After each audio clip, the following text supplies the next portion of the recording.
वाल्मीकि रामायण के मुताबिक वनवास के दौरान भगवान राम, लक्ष्मण और माता सीता पितृपक्ष में श्राद्ध करने के लिए बिहार के गया धाम पहुंचे। वहां ब्राह्मण ने भगवान श्री राम और लक्ष्मण को श्राद्ध कर्म के लिए आवश्यक सामग्री जुटाने के लिए कहा।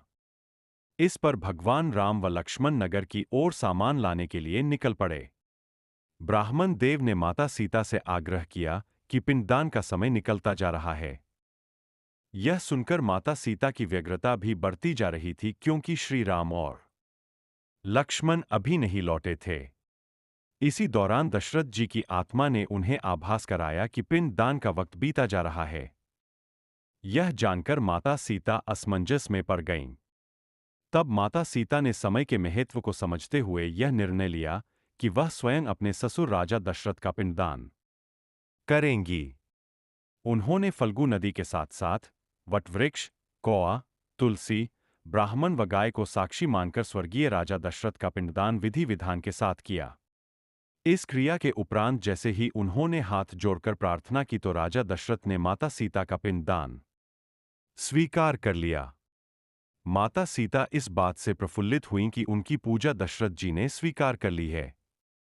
इसके बाद उनके मन में संशय भी हुआ कि प्रभु राम इस बात को नहीं मानेंगे, क्योंकि पिंडदान पुत्र के बिना नहीं हो सकता है। थोड़ी देर बाद भगवान राम और लक्ष्मण सामग्री लेकर आए और पिंडदान के विषय में पूछा। तब माता सीता ने कहा कि समय निकल जाने के कारण उन्होंने स्वयं पिंडदान कर दिया। प्रभु राम को इस बात का विश्वास नहीं हो रहा था कि बिना पुत्र और बिना सामग्री के पिंडदान कैसे संपन्न और स्वीकार हो सकता है। इसके बाद माता सीता ने कहा कि वहां उपस्थित फल्गु नदी, तुलसी, कौआ, गाय, वटवृक्ष और ब्राह्मण श्राद्ध कर्म की गवाही दे सकते हैं।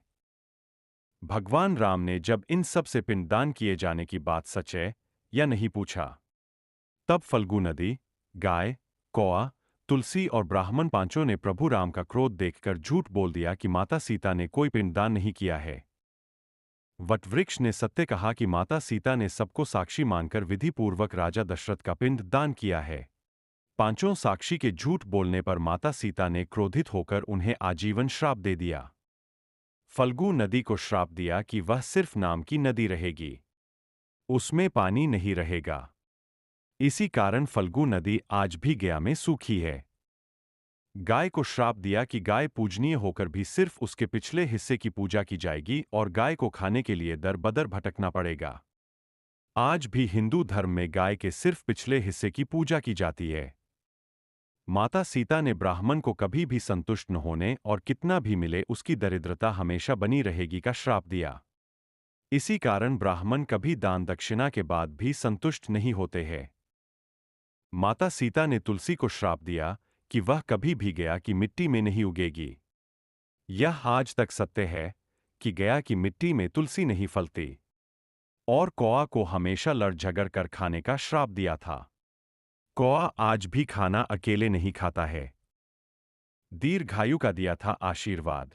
माता सीता ने जहां इन पांचों को श्राप दिया, वहीं सच बोलने पर वट वृक्ष को आशीर्वाद दिया कि उसे लंबी आयु प्राप्त होगी, वह दूसरों को छाया प्रदान करेगा। पतिव्रता स्त्री उनका स्मरण करके अपने पति के दीर्घायु की कामना करेगी।